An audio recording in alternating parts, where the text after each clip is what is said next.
அனைவருக்கும் காலை வணக்கம். என் பேர் டாக்டர் சரவணன். நான் கரூர் அறிவியல் வேளாண் மையத்தில் கால்நடை மருத்துவராக பணிபுரிந்து கொண்டிருக்கிறேன். நம்ம இன்றைக்கி என்ன தலைப்பு பார்க்க போகிறோம்னு பார்த்தீங்கன்னா, கறவை மாட்டில் தீவன ஊட்டச்சத்து மேலாண்மை. அதை குறித்து நம்ம இன்றைக்கி சிறிய ஒரு குறிப்பு மாதிரி நான் உங்களுக்கு சொல்கிறேன்.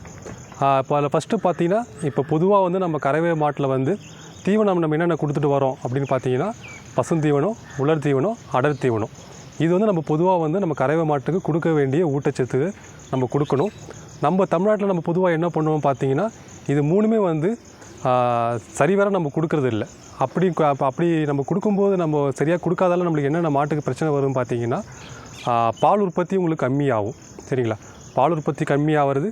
இன்னொன்று பார்த்தீங்கன்னா, நீண்ட கால சினைப்பருவம் வராமல் இருக்கிறது. இன்னொன்று பார்த்தீங்கன்னா, சினை பிடிக்கிறதுலேயும் நம்ம பிரச்சனை அதிகமாக வந்துட்டுருக்கு.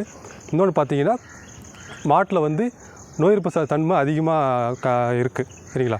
நம்ம இதெல்லாம் சரி செய்கிறதுக்கு நம்ம என்ன பண்ணலான்னு பார்த்தீங்கன்னா, தாதுப்பு கலவைன்னு சொல்லிட்டு ஒன்று இருக்குது.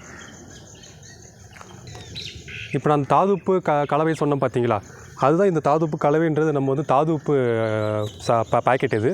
சரிங்களா? இதில் என்னென்ன இருக்குதுன்னு பார்த்தீங்கன்னா, மாட்டுக்கு தேவையான அனைத்து சத்துக்களும் உள்ளடக்கிய இது நம்ம பவுட்ரு ஃபார்மில் கொடுத்துருப்பாங்க.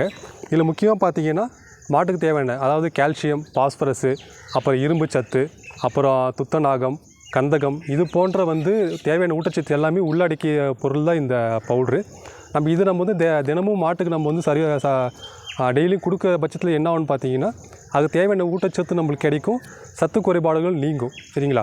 இது நம்ம அளவு எவ்வளோ கொடுக்கணும்னு பார்த்தீங்கன்னா, மாட்டுக்கு ஒரு நாளைக்கு 50 கிராம் அளவில் நம்ம தீவனத்தில் கலந்து வச்சோன்னா அதோட சத்து குறைபாடும் தீரும், மாடோட உற்பத்தி அதிகப்படுத்தும்.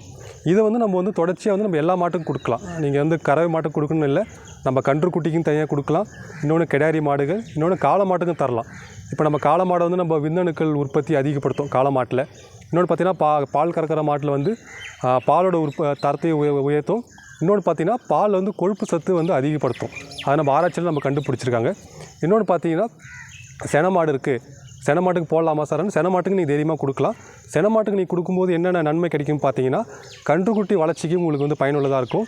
இன்னொன்று பார்த்தீங்கன்னா, மாடு உங்களுக்கு செழிப்பாக இருக்கும். சரிங்களா? அதனால் இந்த தாதுப்பு கலவை நீங்கள் தொடர்ந்து பயன்படுத்தி மாட்டோட உற்பத்தி அதிகப்படுத்துமாறு கேட்டுக்கிறேன். இன்னொன்று பார்த்தீங்கன்னா, இது நம்ம எங்கே கிடைக்கும் அப்படின்னு பார்த்தீங்கன்னா, உங்கள் ஊரில் பக்கத்தில் இருக்கிற கால்நடை மருந்தகத்தில் உங்களுக்கு இது எல்லாமே உங்களுக்கு எப்பயுமே உங்களுக்கு கிடச்சிட்டு இருக்கும்.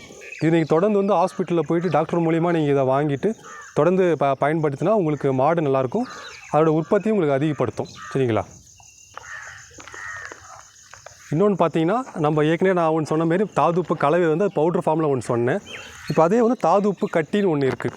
இது நம்ம எதுக்கு பயன்படுத்தலாம் பார்த்தீங்கன்னா, கன்றுக்குட்டிக்கும், இன்னொன்று பார்த்தீங்கன்னா நம்ம ஆடுகளுக்கு, வெள்ளாடு, செம்மறியாடுக்கு நம்ம இதை தொடர்ந்து நம்ம இதையும் நம்ம தீவனத்தில் நம்ம கலந்து கொடுக்கும்போது என்னென்னா அதோட சத்து குறைபாடுகள் தீரும்.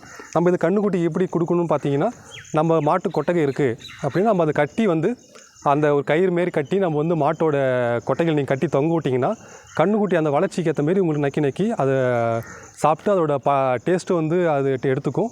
இன்னொன்று பார்த்தீங்கன்னா, பழக்கமாகி அது தினமும் உங்களுக்கு அது கன்றுக்குட்டி எடுக்க ஆரம்பிச்சிடும். சரிங்களா?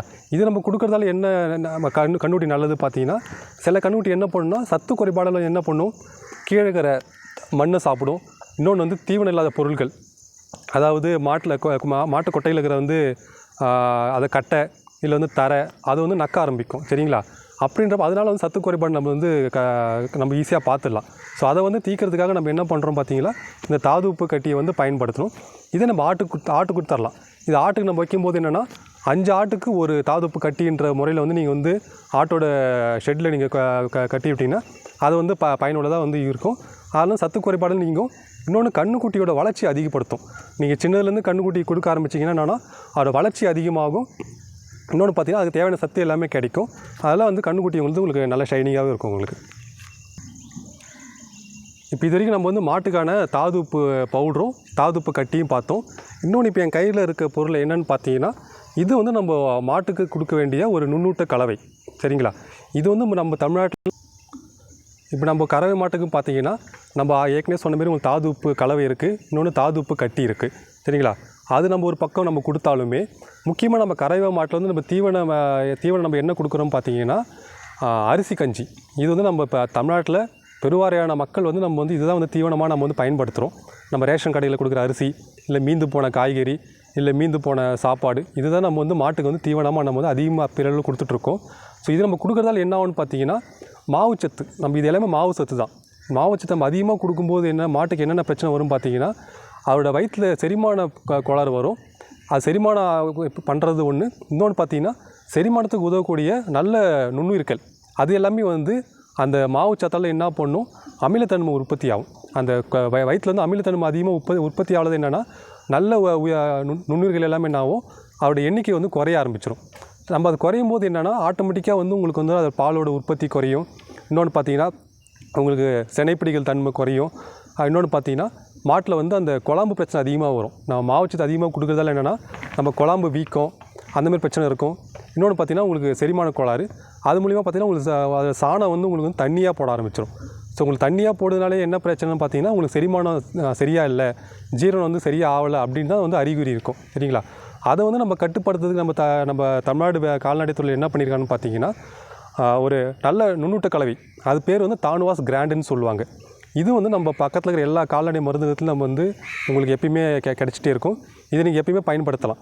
இதை பயன்படுத்தும் போது என்ன ஆகும்னு பார்த்தீங்கன்னா நல்ல நுண்ணுயிர்கள் வந்து இந்த டானிக்கில் இருக்குது. அந்த டானிக்கை நீங்கள் ரெகுலராக கொடுக்கும்போது என்னென்னா அதோடய செரிமானத்தன்மை அதிகமாகும். ஸோ அந்த செரிமானத்தன்மை அதிகமாகும் போது என்னென்னா உங்களுக்கு ஆட்டோமேட்டிக்காக வந்து உங்களுக்கு மாட்டோட பால் உற்பத்தி அதிகமாகும். இன்னொன்று பார்த்தீங்கன்னா அதோட சாணம், அது இப்போ கொடுக்கும்போது என்னென்னா சாணம் வந்து உங்களுக்கு தண்ணியாக வர சாணம் வந்து உங்களுக்கு வந்து கட்டியாக வர ஆரம்பிக்கும்.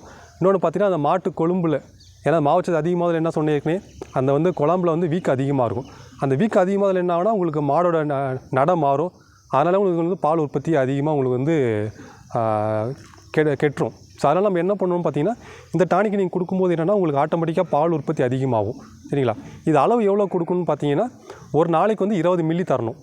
காலையில் ஒரு 10 மில்லி, சாயந்தரம் ஒரு 10 மில்லி நம்ம தீவனத்தில் நீங்கள் சரிவாரியாக கொடுத்துட்டு வந்தீங்கன்னா உங்களுக்கு இந்த பிரச்சனை எல்லாமே தீரும்.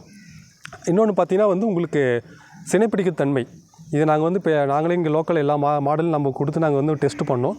அப்போ கொடுக்கும்போது என்னென்னா மாட்டோட பால் வந்து ஒரு நாளைக்கு வந்து 750லேருந்து 1 லிட்டர் வரைக்கும் உங்களுக்கு அதிகமாக இருக்குது. சரிங்களா? இது வந்து நம்ம ஆராய்ச்சி பண்ணி நம்ம கரூர் மாவட்டத்தில் நாங்கள் கொடுத்துட்டு வந்தோம்.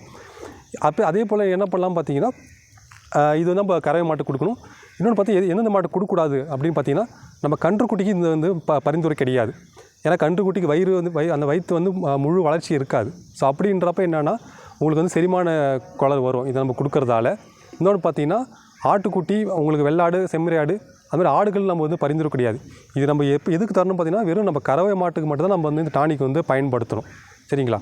அதனால் வந்து இப்போ நம்ம தீவன மேலாண்மை குறித்து இந்த மாதிரி நிறையா நுண்ணூட்ட கலவை, இதில் சத்து பவுடர் நிறையா இருக்குது.